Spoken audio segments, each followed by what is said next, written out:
टंडो मोहम्मद खान से update share करेंगे। सिंध आबादगार इत्तेहाद का दरिया सिंध से निकलने वाली 6 नई मुतनाज़ा नहरों के खिलाफ 18 अप्रैल को टंडो मोहम्मद खान में धरने का ऐलान दिया गया है। टंडो मोहम्मद खान प्रेस क्लब सिंध आबादगार इत्तेहाद के रहनुमाओं पीर इशफाक जान सरंदी, अब्दुल हक जवार वकार मेमुन, जुबैर अहमद शेख, अब्दुल समद मेमुन, अमीनुल्लाह खान और दीगर की जानब से हंगामी प्रेस कॉन्फ्रेंस की गई है।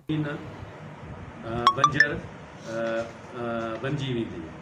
वफ़ाक़े जे आबादगारनि, सियासी समाजी मज़हबी ऐं क़ौमी कारकुननि ऐं हर मकतबे फ़िक्र जे माण्हुनि खे हिन जदोजहद में शामिल करणु आहे त जीअं हू सिंधु दरिया सां पंहिंजी मोहबत जो इज़हार करे पंहिंजे हिसे जो किरदारु अदा करे सघनि ऐं आम माण्हुनि में बि सिंधु दरिया जी अहमियत बाबति शऊर पैदा थिए, वापसि वठे ऐं सिंध जे अवाम मां बेचैनी ख़तमु करे।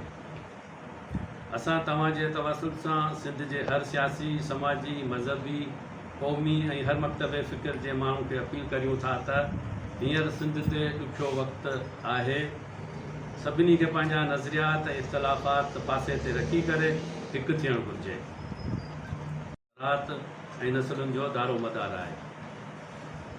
मौजूदा हुकूमत जो कैनाल कढण जो फ़ैसिलो दरअसल सिंध ऐं सिंध में रहंदड़ 7 करोड़ अवाम सां ख़तरनाक अमल आहे, जंहिंमां संदन बदनीयती साफ़ ज़ाहिर आहे त हिननि हुकुमराननि खे सिंध ऐं सिंध जे वसीलनि सां को बि वास्तो या हमदर्दी नाहे ऐं न ई मुल्क सां का मोहबत लॻे थी।